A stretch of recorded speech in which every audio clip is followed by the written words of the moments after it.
Saludo a todos los oyentes de Radio María. Un día más, con la gracia del Señor, proseguimos el comentario del Catecismo de nuestra Madre la Iglesia. Estamos dedicando algún programa a las exequias cristianas, que está en los puntos últimos de la segunda parte del Catecismo. Segunda parte del Catecismo que habla de la liturgia, de los sacramentos. Al final tiene un apéndice sobre los sacramentales y después sobre las exequias cristianas. Habíamos explicado en el programa anterior cómo las exequias cristianas son la última Pascua del cristiano, el último paso del cristiano. Como Moisés pasó con el pueblo de Israel por el Mar Rojo, también el cristiano, unido a Jesucristo, tiene ese paso de la muerte a la vida, de la vida a la muerte y de la muerte a la vida. Por eso se le llama la última Pascua del cristiano. Bien, hoy nos adentramos en el punto, a partir del punto 1684, en la explicación de cómo es la celebración de las exequias. Dedica aquí unos cuantos puntos a la celebración de las exequias.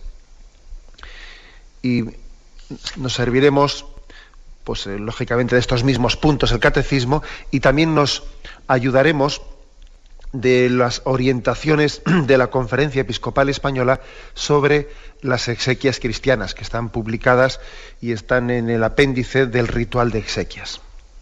Bien, dice el primer punto, 1684. Las exequias cristianas no confieren al difunto ni sacramento ni sacramental, puesto que ha pasado más allá de la economía sacramental. Pero no dejan de ser una celebración litúrgica de la Iglesia. El ministerio de la Iglesia pretende expresar también aquí la comunión eficaz con el difunto y hacer partícipe esa misma comunión a la asamblea reunida para las exequias y anunciarle la vida eterna. Bueno, la afirmación es que las exequias no le confieren al difunto ningún sacramento, ni siquiera un sacramental. Una vez fallecido, uno ya no recibe sacramentos, ni siquiera un sacramental. No es el momento ya. Como dice aquí, ha terminado ya la economía sacramental. A partir de ahora, pues uno lo que tiene que recibir, lo recibe por otros conductos, pero no a través de los sacramentos. No, uno no es el receptor directo de un sacramento. Este es el motivo por el que también cuando explicamos el sacramento de la unción de enfermos, recordábamos que no es lícito pues administrar el sacramento de la unción a una persona ya difunta.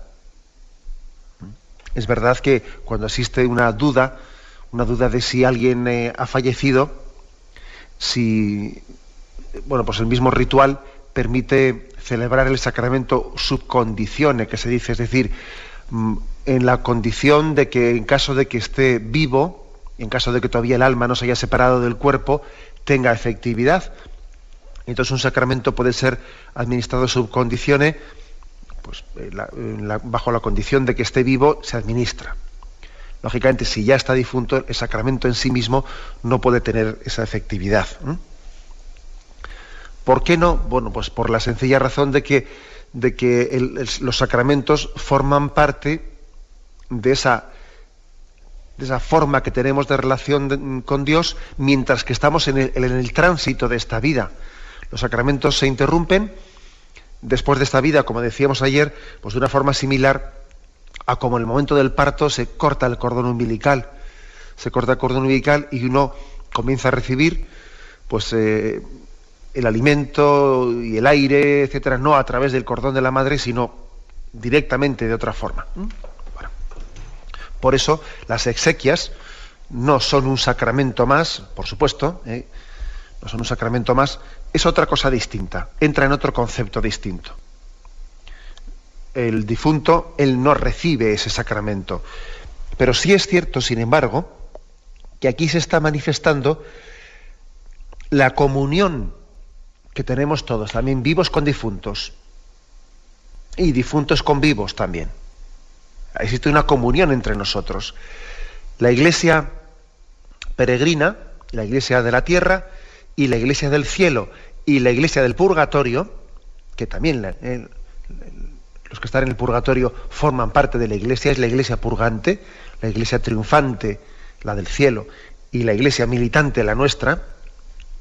Son tres estadios, no tres estados de la Iglesia que tienen una íntima comunión entre ellos. Por ese misterio que confesamos, ¿no?, de la comunión de los santos, por un misterio que es una especie de vasos comunicantes, ¿no?, en el seno, en el interior de la Iglesia. Dios nos ha querido siempre unidos y esa unión entre nosotros no se interrumpe con la muerte. Existen lazos, ¿no?, lazos profundísimos de intercesión de unos por otros.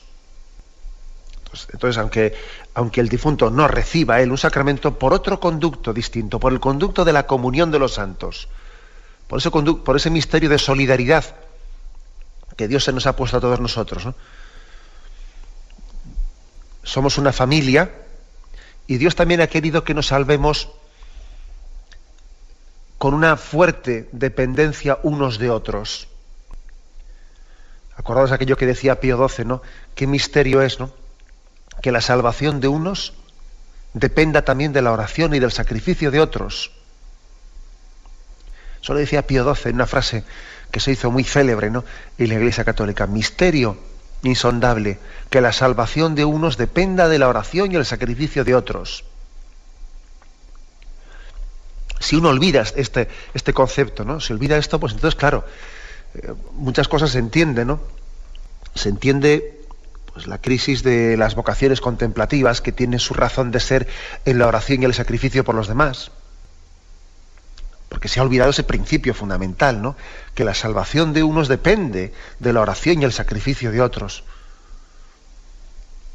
Y dejamos de rezar por las almas de purgatorio, y eso del purgatorio y las almas de purgatorio nos suena, vamos, ¿no?, en muchos ambientes hablas de esto y vamos, suena una cosa medieval, poco menos, vamos.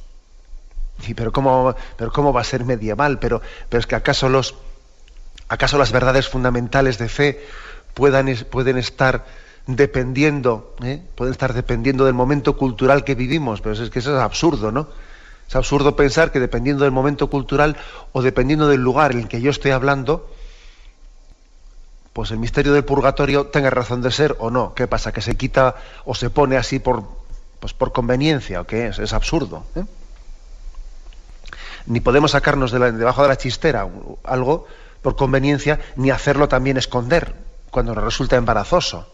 El misterio de la fe forma todos un conjunto y es imposible prescindir de un aspecto.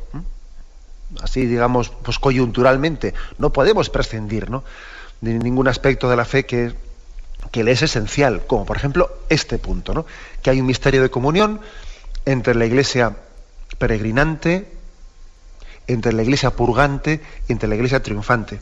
Y por eso, aunque en las exequias el difunto no reciba un sacramento, sin embargo sí que recibe por influjo, por el conducto de esa comunión, recibe una comunión, ¿no?, de una gracia alcanzada por esa intercesión de la Iglesia.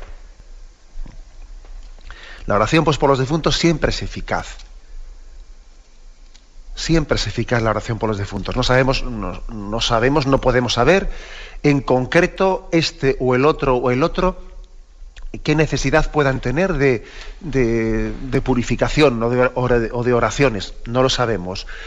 Por eso nosotros, nuestra oración por los difuntos, nunca la solemos limitar o excluyendo a los demás a un solo difunto. Bien, podemos aplicar especialmente por un difunto pues unas oraciones o una celebración de la Santa Misa, pero no lo hacemos nunca de una manera exclusiva, ¿no?, porque es que igual él no lo necesita y entonces pues el Señor y la Virgen María, en esa misión que tiene ella de intercesora, de medianera de todas las gracias, ella siendo medianera de todas las gracias, ella dispensará como buena dispensadora, no como buena madre, esas oraciones, si este difunto no las necesita, a otro.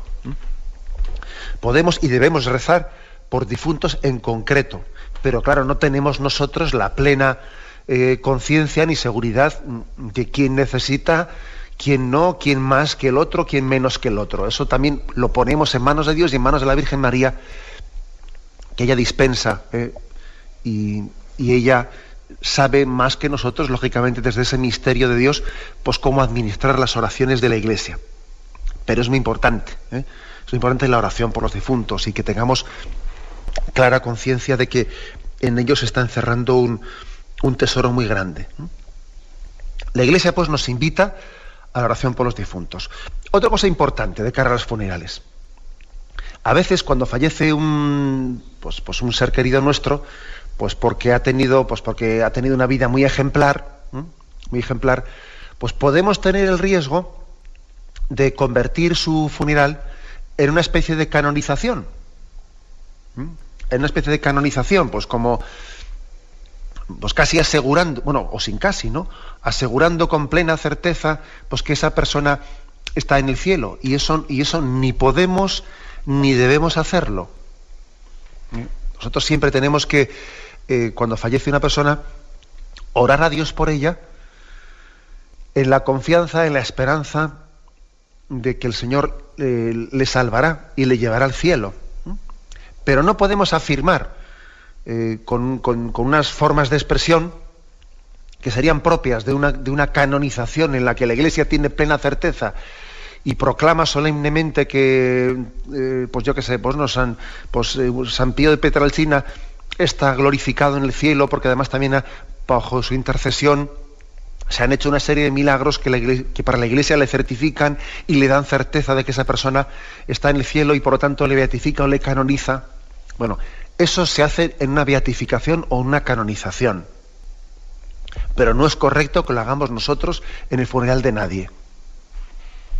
Y creo que además en nuestra forma de hablar tenemos que ser discretos. Nosotros siempre confiamos en la misericordia de Dios y confiamos en que la misericordia de Dios pues otorgará el don siempre inmerecido, siempre inmerecido de la salvación a este hermano difunto. Pero debemos de tener cuidado de no hacer de un funeral un acto de proclamación de que alguien está en el cielo. ¿Por qué no? Pues porque no es esa la cuestión. Porque para empezar estamos ofreciendo el funeral o la celebración de la Eucaristía, lo estamos ofreciendo por el eterno descanso de su alma, por si acaso necesitase de esa purificación, por si acaso está en el estado de purificación en el purgatorio y puede necesitar de esa oración de intercesión. Es decir, que hay que ser discretos. Y tenemos una firme esperanza, ¿no? Pero nosotros no conocemos los caminos de Dios para la purificación, para la plena purificación de una persona. No los conocemos, ¿no? Y eso requiere adaptarnos. No hay mejor manera de hablar que intentar que nuestra forma de hablar de un difunto se adapte lo máximo posible al lenguaje litúrgico. Y si uno se fija, el lenguaje litúrgico, el lenguaje de las oraciones, de las intercesiones que se hacen en las exequias, pues siempre tiene la prudencia de pedir por la misericordia de Dios la salvación de una persona, de pedir que la oración de esta iglesia peregrinante sirva de purificación de los pecados de un difunto en caso de que no lo necesite, etcétera, etcétera. Ese matiz es importante. En resumen, el punto 1684 insiste en que las exequias ni son un sacramento ni son un sacramental que reciba al difunto, y el difunto lo que hace es recibir por ese misterio de la comunión entre vivos y difuntos, pues por la intercesión de las oraciones, está recibiendo esa gracia de Dios que siempre es purificativa, le está purificando, le está preparando, ¿no?, para ese encuentro con el rostro de Dios, pues en la medida en que lo necesiten. Sabemos que nosotros, en nuestra fe católica, habla de que el momento de la muerte hay una separación de cuerpo y alma, que el cuerpo es depositado en el sepulcro en la espera de la resurrección, y que ese alma comparece ante Dios inmediatamente, lo que se llama el juicio particular. Y en ese juicio particular, pues esa persona, en ese momento despojada de su cuerpo, esa persona recibe de Dios, bien sea pues la salvación y va al cielo, si no está suficiente, si ha muerto en gracia de Dios, pero no está suficientemente purificada para poder contemplar cara a cara a Dios, pues va o permanece en un estado que se llama de purgatorio, de purificación, que se está capacitando para poder gozar del rostro de Dios, o si no hubiese muerto en gracia de Dios, si hubiese muerto en pecado mortal y está incapacitada para el don del perdón, eso sería lo que se llama el estado de condenación. Bien, y ese alma permanece en ese estado hasta que el momento de la parusía, el momento final, cuando Jesucristo venga en gloria a juzgar vivos y muertos, entonces nuestros cuerpos resuciten, y el juicio final tendrá lugar, no únicamente será un juicio que lo reciba esa persona en su alma, sino en su plenitud de alma y cuerpo. La diferencia entre el juicio particular y el juicio final es que en el juicio final cuerpo y alma participarán de esa sentencia divina de salvación o de condenación. Bueno, esta fe, esta que es muy resumidamente, ¿no?, la fe católica en el más allá en la retribución del más allá de la muerte, nosotros en el momento de las exequias lo que estamos pidiendo es que en la medida que ese alma que se ha presentado delante de Dios necesite todavía pues ese proceso de plena purificación, ofrecemos por ella, en el misterio de la comunión de toda la Iglesia, ofrecemos por ella nuestras oraciones y, en la medida en que sea posible, que nuestra cultura pues siempre se hace, ¿no?, ofrecemos el sacrificio de la Santa Misa como el mayor de los tesoros que podemos ofrecer, la oración más perfecta, de mayor valor, de un valor infinito, por el eterno descanso, por la purificación pues de ese fiel difunto. Bien, tenemos un momento de reflexión y continuamos enseguida. 1685, en este apartado que está explicando cómo es la celebración de las exequias cristianas. Dice: los diferentes ritos de las exequias expresan el carácter pascual de la muerte cristiana y responden a las situaciones y a las tradiciones de cada región, aun en lo referente al color litúrgico. El Ordo Exequiarum, o ritual de los funerales de la liturgia romana, propone 3 tipos de celebración de las exequias, correspondientes a 3 lugares de su desarrollo: la casa, la iglesia, el cementerio, y según la importancia que les presten las familias, las costumbres locales, la liturgia y la piedad popular. Por otra parte, este desarrollo es común a todas las tradiciones litúrgicas y comprende 4 momentos principales que luego va a explicar, ¿no? Bien, pues aquí, como podéis ver, la Iglesia en cómo celebrar las exequias pues tiene una referencia a que la Iglesia Católica también se adapta a las costumbres locales, a la piedad popular, a distintas formas, tradiciones, ¿no?, que han existido en cómo expresar pues ese dolor y esa solidaridad y ese sentido de fe en el momento de la muerte de nuestros seres queridos. No es que no existan ningún tipo de normas para todos los católicos, así conjuntas, sí que existen, y el Catecismo de la Iglesia Católica, estos puntos están referidos para toda la Iglesia, tanto incluso para la Iglesia Católica de rito latino como de ritos orientales. Sí que por supuesto que hay orientaciones comunes para todos, pero también es cierto que luego hay muchos elementos particulares pues en los que hay una gran capacidad de adaptación de cómo se hacen los funerales a un lugar y otro. Eso incluso sin necesidad de hablar de la Iglesia universal en todo su variedad, ¿no?, de continentes y ritos distintos. Entre nosotros mismos, sin ir tan lejos, pues todos sabemos que puede haber mucha diferencia entre cómo se celebran las exequias de un difunto, pues en Madrid, pues en un pueblo pequeño de Galicia, pues hay muchas diferencias. Sin embargo, lo sustancial es lo mismo. Sin embargo, lo esencial, aunque exteriormente las exequias se hayan celebrado pues con unas características pues muy específicas en ese pueblo de Galicia, o de una manera muy simplificada, ¿no? Pues en una parroquia del centro de Madrid o en un tanatorio de no sé qué lugar, aunque exteriormente haya muchas diferencias, sin embargo, esencialmente estamos ante el mismo misterio de la Pascua cristiana, ¿eh? Bueno, pues entonces, dicho esto, vamos a ver que distintas formas es las que ofrece la Iglesia en los ritos exequiales.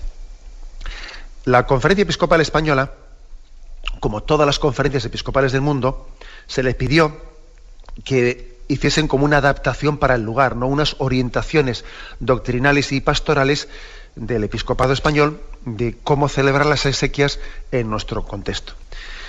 Y entonces, en esas orientaciones publicadas, y que están además en este momento en el ritual de exequias, en la introducción, allí cuando se habla de diversas formas de celebración del rito, dice lo siguiente: el rito de las exequias, tanto de adultos como de párvulos, como de niños, debe celebrarse teniendo en cuenta pues las costumbres del lugar, pero propone 3 cosas. Forma típica.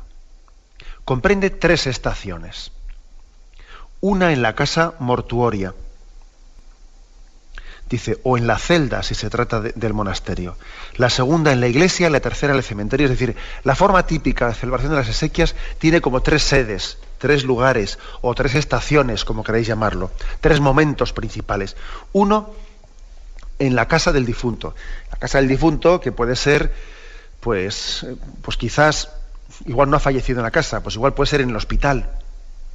Igual puede ser en el hospital, puede ser en la casa, puede ser en un tanatorio al cual se le ha dirigido inmediatamente. Antes, bueno, pues eso también aquí dice en la casa, pero ya sabemos que hoy en día que en la casa pues cada vez mueren menos personas en su casa. Bien, pero dice incluso que aquí que cuando la religiosa fallece pues en el convento, pues en la propia celda donde ella ha fallecido, bueno, donde fuere, ¿eh? Primera estación, por lo tanto, primera sede, primer momento, primer lugar de las exequias tiene lugar ahí. Ojo que sería un error que redujésemos el concepto de exequias a la celebración de la misa en el momento del funeral. Eso es un error, ¿eh? Las exequias son más ricas que la mera celebración. Pues, la mera, pasa que sabemos que la Eucaristía es el corazón, es lo más importante, ¿eh? La Eucaristía es el miollo. Pero no solamente las exequias se reducen al momento de la celebración de la Eucaristía. Ya en las mismas oraciones que se han pronunciado cuando ha fallecido esa persona, en esa oración, ¿no?, que hace en ese primer momento la comunidad cristiana, un sacerdote o sus familiares en torno a ese difunto, ya comienzan ahí las exequias, ¿eh? Pero llegado el momento de celebrar las exequias más solemnemente, dice primero en la casa mortuoria donde ha fallecido, sea su domicilio, el hospital, o también igual se puede hacer en un tanatorio. La segunda en la iglesia y la tercera en el cementerio. Esta sería la forma típica, la forma pues digamos la más desarrollada. La segunda, y además en la primera hay como 2 procesiones. Hay una procesión pues de la casa a la iglesia y otra procesión de la iglesia al cementerio. La segunda fórmula, sin procesión al cementerio. Comprende también 3 estaciones, ¿no? Una en la casa, otra en el interior de la iglesia y la tercera en la puerta de la iglesia. Allí ya se le despide sin esa procesión al cementerio. Tercera, rito simplificado. Como los anteriores, comprende también 3 estaciones, pero todas ellas tienen lugar en la misma iglesia. Primero es en la recepción del cuerpo a la puerta de la iglesia, pero en este caso no ha ido el sacerdote o algún representante de la comunidad parroquial, no ha ido a la casa a comenzar las exequias bien sea en el tanatorio, en el hospital o en la casa, no, sino que es a la entrada de la iglesia donde se hace esa recepción, en el pórtico. En segundo lugar, la celebración de la misa, y la tercera, en el exterior se hace una despedida. O sea, los 3 momentos tienen lugar en el atrio, después se celebra la Santa Misa y se sale fuera y se le despide de nuevo en el mismo pórtico. Hay distintas posibilidades, como veis, ¿no? Pero se quiere significar pues que las exequias tienen también un acompañamiento, no es únicamente un momento puntual. El ideal sería que en ese proceso de duelo de la familia, pues la Iglesia tuviese pues una capacidad grande de hacerse presente. Ese sería el ideal. De hecho, en muchos lugares pues fallece una persona y entonces en ese momento pues se reza el Santo Rosario, se acude también a acompañar en la vela de un difunto, o alguien de la parroquia va allí y reza el Santo Rosario en torno al cadáver. O sea, claro, el ideal es que las exequias permitan, posibiliten el acompañamiento de ese duelo pues de una manera larga, ¿no? Ese es el ideal. Luego, por desgracia, pues porque somos limitados, pues porque también hay, dependiendo especialmente de las ciudades, ¿no? Porque muchas de estas costumbres son absorbidas, porque también pues hemos de alguna manera despersonalizado muchas relaciones en torno al fallecimiento, porque se vive de una manera demasiado privada, porque hay escasez de vocaciones y porque también las parroquias, algunas son muy grandes y hasta tienen que unificar varios funerales en un mismo momento. Luego hay situaciones que uno después tiene que adaptar a su realidad las cosas, ¿no? Pero las exequias son el acompañamiento de la comunidad cristiana pues a ese momento de la despedida de uno de sus miembros, y el acompañamiento a los familiares, un sentido de solidaridad en el dolor, etcétera. O sea, hay una vocación grande a acompañarnos en el dolor. Acompañarnos en el dolor. Fijaros que existe esa costumbre entre nosotros de darnos el pésame, ¿no? De darnos el pésame. Para un cristiano, dar el pésame no tiene que ser pues únicamente decir una palabrita, ¿no? Decir una palabrita como que decir, bueno, tengo que decirle algo a un poco por costumbre social. No, el auténtico pésame de un cristiano es el de decir, yo rezo contigo, yo me uno a tu dolor en la oración. Como a veces se dice, no, te acompaño en el dolor. Ese acompañamiento, para que sea sincero, para que sea auténtico, ¿no?, tiene que expresarse en la oración. Te acompaño en el dolor, es decir, el Señor ha querido que también nosotros compartamos alegrías y compartamos penas, ¿no? ¿Quién llora sin que yo no llore con él? ¿Quién sufre sin que yo no sufra con él? Te acompaño en el dolor, pues es una expresión hermosa que se dice mucho entre nosotros, pero que debe de ser expresión de que mi verdadero acompañamiento consiste en la oración del cristiano que ofrece en esa solidaridad la limosna de la oración por los difuntos. Acordaros de que una de las obras de misericordia es la oración por los difuntos. Ten misericordia de esta persona que ha fallecido, reza por ella, sacrifícate por ella. Es tu mejor limosna. No habrás podido hacer por él ninguna otra obra más hermosa que la oración por el difunto. Y será un favor pues muy similar al que pudiste hacer durante su vida, pues el que él te pidió un determinado favor. Igual te pidió dinero, igual te pidió que le ayudases, que le dieses cobijo. Toda aquella obra de caridad que tuviste con él fue muy hermosa, ciertamente, y muy importante. Ahora bien, complementa ahora tu obra de caridad, compleméntala orando por él. Acordaros como las obras de misericordia dicen, pues dar de comer al hambriento, vestir al desnudo, dar cobijo, etcétera, etcétera, y orar por los difuntos. Es decir, mi misericordia, mi obra de caridad con una persona no está bien concluida si al final también no llego a rezar por ella. Me falta algo a mi misericordia no ha sido completa, mi caridad no ha sido completa. Claro, alguno me dirá, pero tampoco es completa si me limito a rezar por su eterno descanso y no le he ayudado. Sí, también, por supuesto. La misericordia y la caridad tiene que ser corporal y espiritual, y no podemos elegir una sí y otra no. Dar de comer al hambriento, dar de beber al sediento, dar posada al peregrino, vestir al desnudo, etcétera, etcétera, y rogar a Dios por vivos y difuntos también. forma parte de una obra de misericordia. Y si no hacemos eso, es que no nos queremos plenamente, que no nos queremos bien, que no nos queremos como debiéramos de querernos, porque si yo a una persona le amo, a ella le tengo que desear lo mejor para ella. Y el mejor deseo que yo tengo para ella es que tenga a Dios con él, que tenga a Dios con ella, que esté plenamente purificada para gozar de Dios. Por eso rezo por los difuntos. Y por eso cuando digo te acompaño en el dolor, ese sentimiento de solidaridad se traduce también en la oración, pues por ese difunto.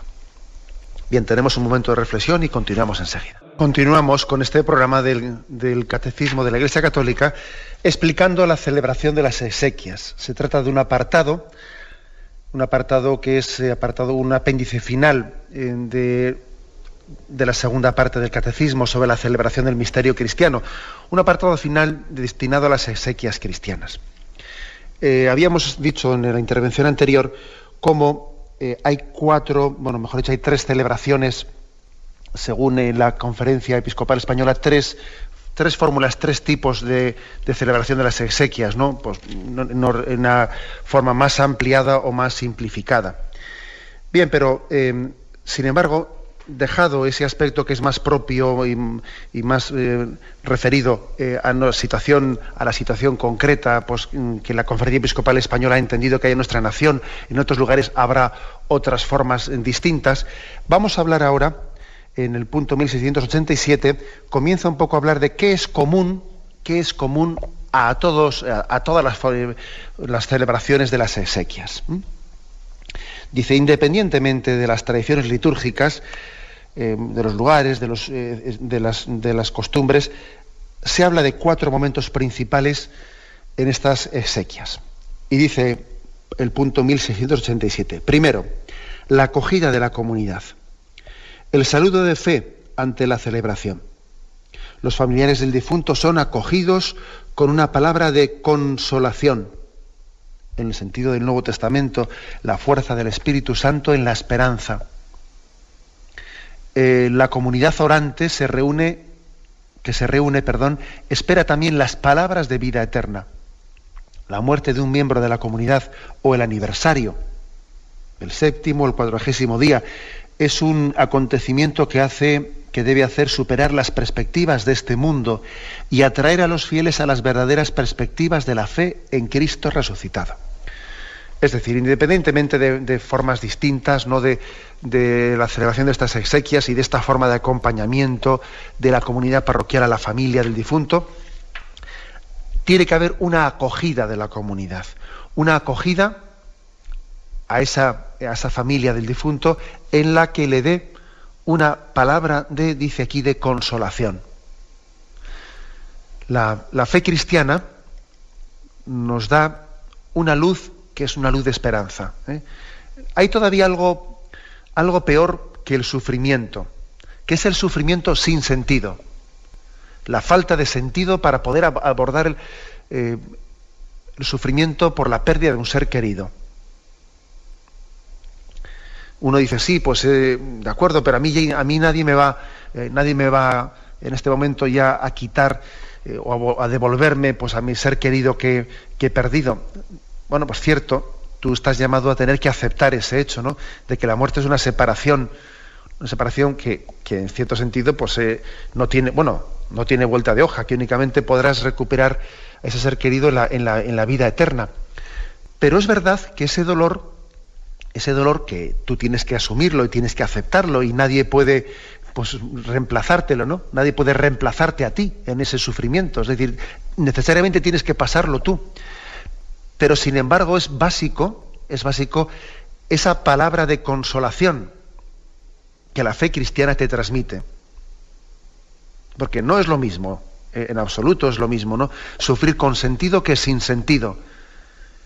En absoluto es lo mismo que alguien ante el misterio de la muerte tenga una fe firme en la cruz de Cristo, en la cruz salvadora, o que la cruz para él sea un signo sin sentido. Es totalmente diferente, ¿no?, que alguien en ese momento haya sido iluminado por ese misterio de cómo en el bautismo comenzó una muerte mística, fue un enterrarse para nacer a una vida nueva. En el bautismo comienza místicamente nuestra muerte, que luego físicamente termina por producirse en un momento determinado de la vida, ¿no? En el bautismo muere el hombre viejo para nacer un hombre nuevo. Y finalmente también en la muerte física hay una muerte para un vivir, una muerte a la vida física para un vivir, para una vida eterna. Bueno, pues tener o no tener esta palabra de sentido, tener o no tener esta luz, pues es totalmente diferente a la hora de cómo afrontar un dolor. Por eso dice que los familiares del difunto deben de ser acogidos con una palabra de consolación. Una palabra de consolación. No es que busquemos el consuelo fuera de la verdad, no, es que la verdad nos consuela. Digo esto porque a veces la palabra consuelo pues tiene un sentido peyorativo. Aquí el que no se consuela es porque no quiere, como diciendo, bueno, búscate un falso motivo para consolarte. No. Nosotros buscamos consuelo en la propia verdad de la fe, es decir, que las verdades de fe que son proclamadas son consoladoras, porque es una verdad que nos da esperanza y da sentido para afrontar el dolor. Es muy importante este aspecto. Es, por lo tanto, caer en cuenta de que la perspectiva de vida eterna con la que caminamos, pues es una perspectiva de vida eterna desde la que encajamos el dolor, desde la que encajamos el desgarro. El desgarro que supone, pues porque somos conscientes de que en esta vida se crean unos lazos, pues por... El otro día escuché yo un refrán que me llamó la atención, ¿no? Decía, se ama por donde se sangra, haciendo referencia al corazón, ¿no? Decía el refrán, se ama por donde se sangra. ¿Qué quiere decir? Pues que es imposible pues a una persona no sufrir si en la medida en que se le quiere, y lógicamente existe un desgarro, ¿no? Y decía, se ama por donde se sangra. Pues claro, me pareció un refrán impresionante, ¿no? A veces el refranero castellano tiene esas intuiciones pues claro, es imposible no sufrir. Y Jesucristo lloró ante la muerte. Y es impresionante verle a Jesucristo llorar. Pues porque amamos y por lo tanto sufrimos. Sin embargo, y sin quitar un ápice de lo anterior, porque ese sufrimiento lo tiene que pasar uno y nadie puede suplírtelo, sin embargo, puede y debe de haber, ¿no?, un sufrimiento que está compaginado con una serenidad interior. Una serenidad interior, sabiendo que este sufrimiento pues no debe ser autodestructivo, no nos debe de destruir el sufrimiento, sino que nos debe de purificar. Hay una diferencia entre sufrir y sufrir, ¿no? Hay un tipo de sufrimiento que, como no tiene esperanza, es autodestructivo. Sin embargo, hay otros sufrimientos que, como se viven en la esperanza, son sufrimientos que nos purifican, que nos maduran, que nos preparan también a nosotros para el encuentro definitivo.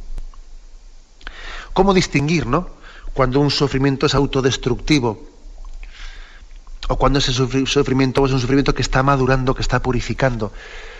Pues es que esa es toda una escuela en la que el Señor nos enseña mucho, ¿no? Venid a mí los que estáis cansados y agobiados y yo os aliviaré. Yo creo que se puede sufrir mucho y al mismo tiempo tener una gran paz. Es verdad que una cosa no quita la otra. Se puede tener un gran sufrimiento y al mismo tiempo una gran paz.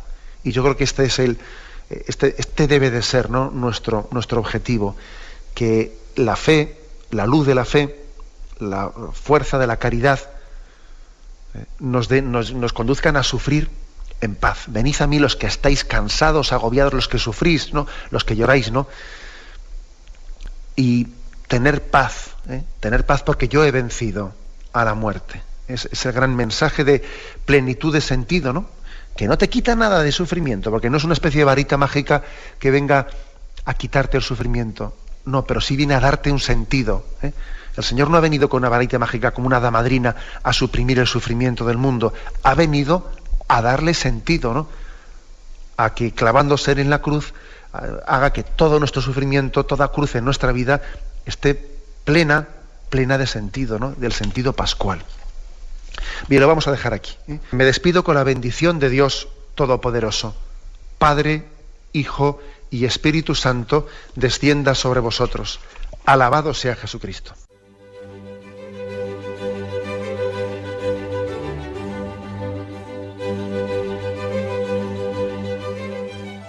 Finaliza el Catecismo de la Iglesia Católica, un programa dirigido por Monseñor José Ignacio Munilla, obispo de San Sebastián.